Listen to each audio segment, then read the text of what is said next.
CTV's Deborah Mensah-Bonsu joins us now from a new development in Stonewall. Deborah, what's the holdup there? Well, these are just some of the houses in this area that are experiencing construction delays, and that's because workers can't finish the jobs inside the homes because they don't have enough heat.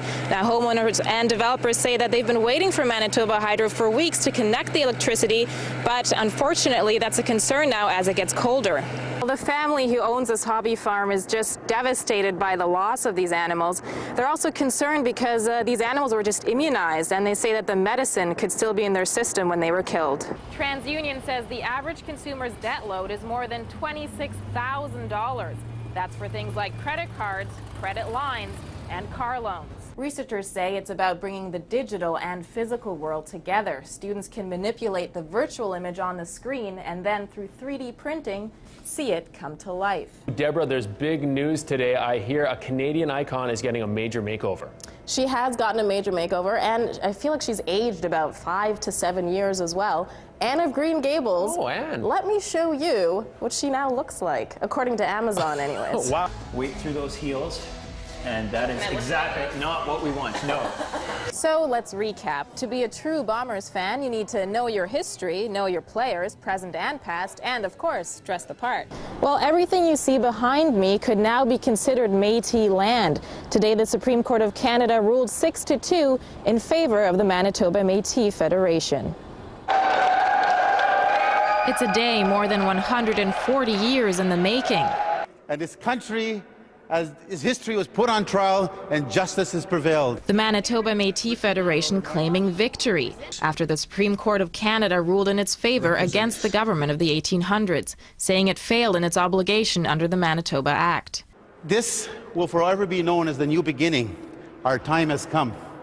The Métis people have found their place in Confederation. At the heart of the issue, 1.4 million acres of land that now includes most of Winnipeg, stretching 15 to 25 kilometers on either side of the Red and Assiniboine rivers.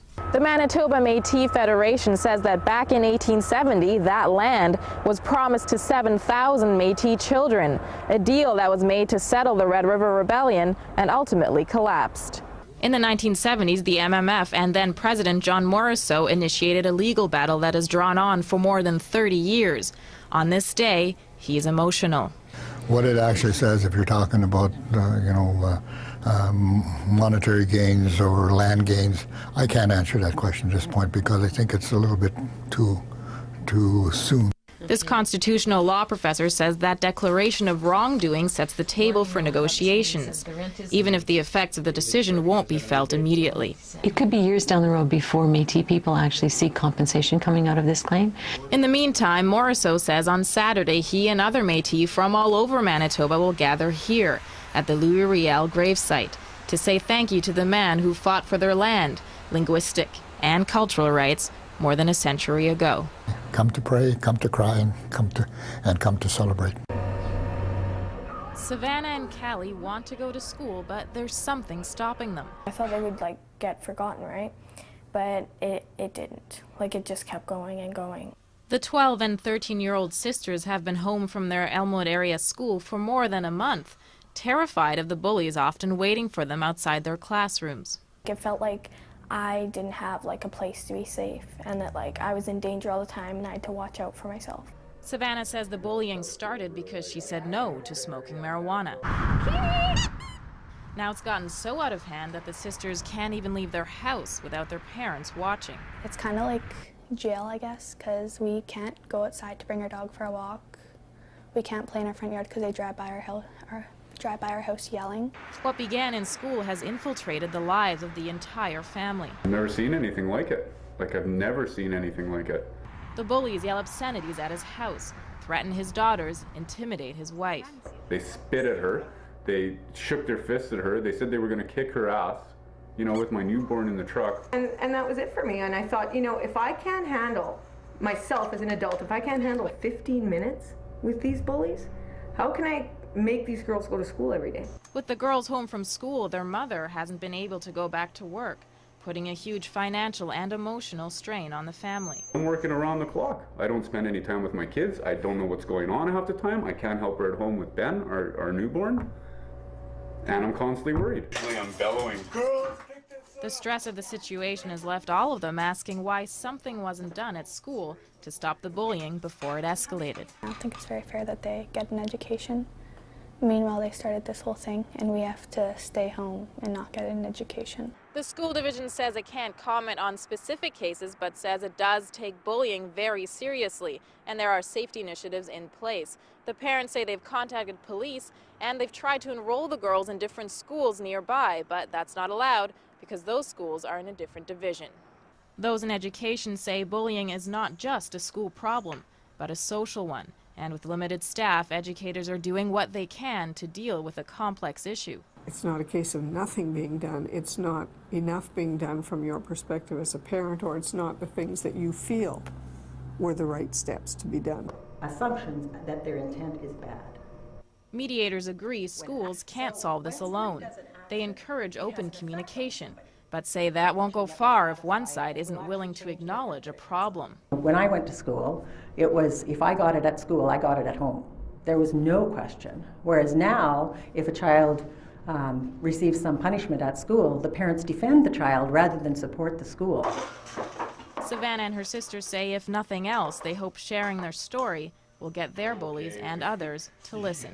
I hope it gets to people that it's not very right to do this, and to see how much it actually affects. It affects people's lives and like their safety. Deborah Mensah-Bonsu, CTV News, Winnipeg. I couldn't leave him there, like he would have been dead. Renee Dubois drove out for an errand and came back with a stray that was barely clinging to life. I was going on Highway 218 south of here, about 3 miles, and I seen him in the ditch. It was very weak. That stray was a tiny 4-week-old bear cub, now named Macoon, that Dubois and his wife have been nursing back to health since Sunday. Infolac. Infolac, it's a baby milk. Yeah. It's got to be rich in protein, 25% fat and over. I went on the internet and I studied all about these little things. By the end of the day, we're pooped. That's the second time today. Macoon is a Ojibwe for little bear, but this little bear has been drawing big crowds. Dubois says they've had more than 300 visitors coming to see the latest addition to the family. We had way more visitors coming to see a bear than when we had a baby. Dubois has already contacted conservation officials to find his new baby a permanent home, because it won't be long before he's climbing bigger trees than this one. Yeah. Look at him. Watch him. Wildlife sanctuaries don't recommend taking the health of wild orphan animals into your own hands, but rather to contact them immediately. Dubois says Macoon could end up at a haven in Glenlee or Ile-des-Chênes. Look, he's attached to me, you know. But as much as he wants to see Macoon go to a more appropriate home, this proud papa bear admits letting go won't be easy. Sad.